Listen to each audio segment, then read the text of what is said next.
Bismillahirrahmanirrahim. Assalamualaikum warahmatullahi wabarakatuh. Perkenalkan, nama saya Adurun Nafis Firdaus, kelas 6 APG SD, NIM 2201025253. Di video kali ini kita akan membahas tentang bagaimana sih proses terbentuknya bunyi bahasa itu terjadi. Yuk langsung kita masuk ke materinya. Yang pertama itu ada pengertian. Proses pembentukan bunyi bahasa adalah serangkaian gerakan organ-organ bicara seperti paru-paru, pita suara, lidah, bibir, dan langit-langit mulut untuk menghasilkan bunyi yang dapat digunakan dalam komunikasi. Dalam proses ini, udara dari paru-paru didorong keluar dan dimodifikasi melalui berbagai bagian alat ucap sehingga menghasilkan berbagai jenis bunyi, baik bunyi vokal tanpa rintangan maupun bunyi konsonan dengan rintangan. Nah, yang pertama itu ada arus udara. Arus udara merupakan sumber energi utama pembentukan bunyi bahasa, hasil kerja alat atau organ tubuh yang dikendalikan oleh otot-otot tertentu atas perintah saraf otak. Nah, contoh dari arus udara itu pas kita ngucapin huruf S, itu udara ngalir terus, tapi ada gesekan di lidah dan langit-langit. Nah, yang kedua ada pita suara. Pita suara memiliki sumber bunyi bergetar atau digetarkan oleh udara yang keluar atau masuk paru-paru. Pita suara terletak dalam kerongkongan laring dalam posisi mendatar dari depan anterior ke belakang posterior. Nah, contoh dari pita suara itu ketika kita mengucapkan Z, pita suara itu bergetar. Nah, ketika kita mengucapkan huruf S, pita suara itu nggak bergerak. Nah, selanjutnya itu yang ketiga, alat-alat ucap. Organ tubuh yang digunakan sebagai alat dalam proses pembentukan bunyi bahasa terbagi atas 3 komponen, yaitu komponen supraglotal, komponen laring, dan komponen subglotal. Yang pertama itu ada rongga kerongkongan terletak di atas laring. Terbentuk tabung, bagian atasnya bercabang 2, berwujud rongga mulut dan rongga hidung. Peranan rongga kerongkongan hanya sebagai tabung udara yang ikut bergetar apabila pita suara bergetar, menimbulkan getaran pada arus udara yang lewat dari paru-paru. Itu yang pertama. Yang kedua, rongga hidung. Rongga hidung mempunyai bentuk dan dimensi yang relatif tetap.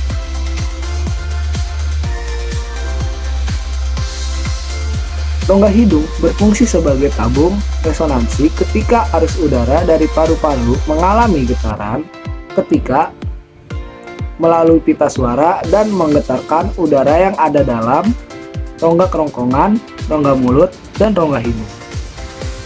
Yang ketiga, alat ucap di dalam mulut yang bisa digerakkan disebut artikulator. Artikulator itu alat ucap yang menjadi sasaran sentuh disebut titik artikulasi. Artikulator berada di bagian rongga mulut, sedangkan titik artikulasi berada di bagian atas rongga mulut. Nah, selanjutnya ini ada alat-alat ucap bagian atas rongga mulut. Yang pertama ada bibir atas atau disebut labium. Nah, bibir atas membentuk bunyi-bunyi bilabial seperti P, B, dan M ketika bersentuhan dengan bibir bawah. Yang kedua itu ada gigi atas atau dentum. Nah, gigi atas penting dalam membentuk bunyi seperti F, dan V. Disebut bunyi labiodental dengan bantuan bibir bawah F, V.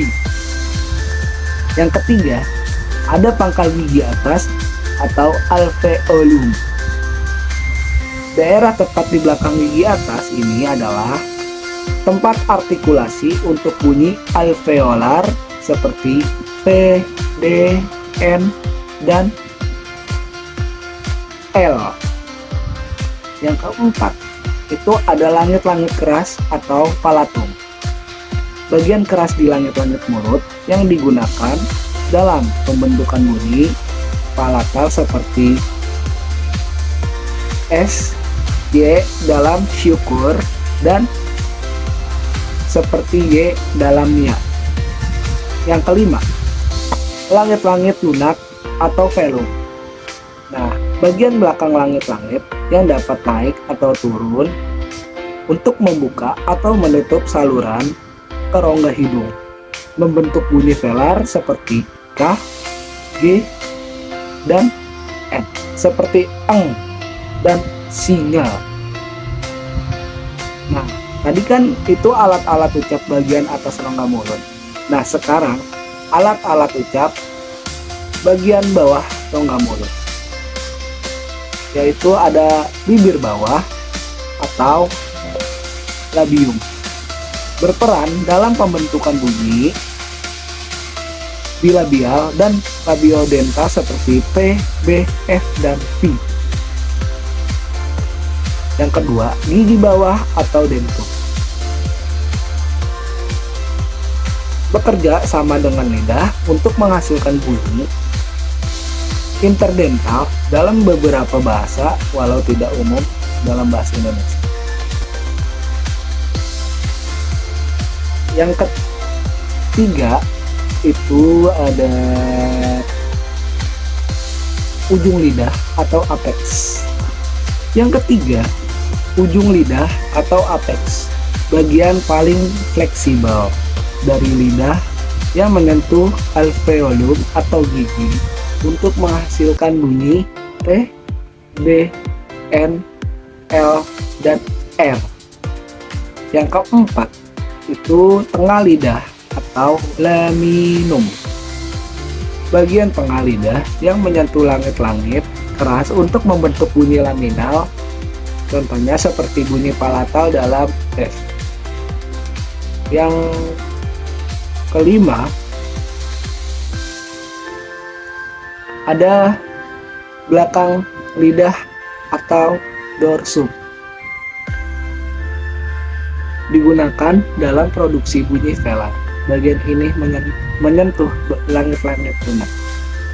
Yang terakhir itu ada akar lidah radix, terletak paling belakang dari lidah. Meskipun jarang menghasilkan bunyi secara langsung, radix berperan dalam pengaruh kualitas vokal.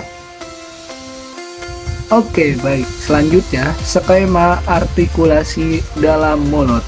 Yang pertama itu ada artikulasi bilabial, itu bibir bawah dan bibir atas. Nah, contoh dari artikulasi bilabial ini yaitu ketika kita mengucapkan huruf P, B, dan M. Yang kedua itu ada artikulasi labiodental, bibir bawah dan gigi atas. Nah, contoh dari artikulasi labiodental ini ketika kita mengucapkan huruf F dan V. Yang ketiga itu ada artikulasi interdental, itu gigi bawah dan gigi atas. Yang keempat itu ada artikulasi apicodental, itu ujung lidah dan gigi atas. Contohnya ketika kita mengucapkan huruf T dan D. Yang kelima itu ada artikulasi apico-alveolar, ujung lidah dan pangkal gigi. Contohnya ketika kita mengucapkan huruf S dan Z. Yang keenam itu ada artikulasi laminodental, daun lidah dan gigi atas. Nah, contohnya itu variasi lain dari T dan B yang lebih lembut biasa terdengar dalam dialek. Yang ketujuh itu lamino de alveolar, daun lidah dan pangkal gigi mirip dengan S dalam posisi tertentu. Yang kedelapan itu ada artikulasi lamino palatal, daun lidah dan langit-langit atas, seperti bunyi S, SY pada kata syarat.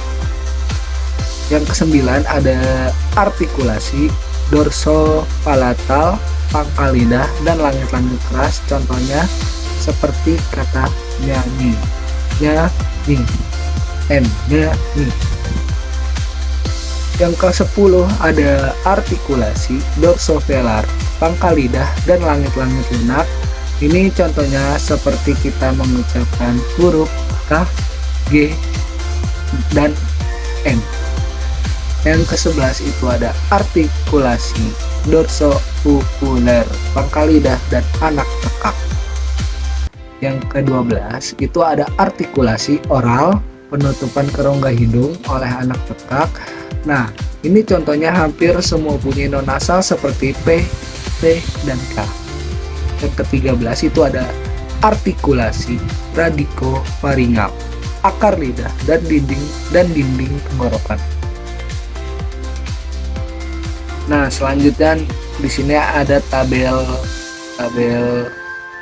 dari titik artikulasi artikator, bibir atas, gigi atas, pangkal gigi atas, langit-langit keras, langit-langit lunak, dan anak tekat.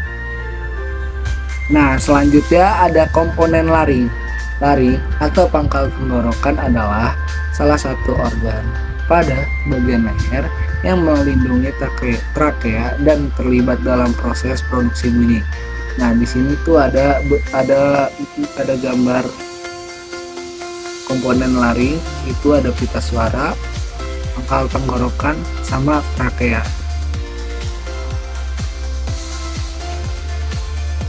Nah, ketika kedua pita yang terdapat dalam raring dibuka, akan terjadi celah yang terbentuk di celah di antara kedua pita suara disebut glotis. Glotis bisa tertutup dan terbuka.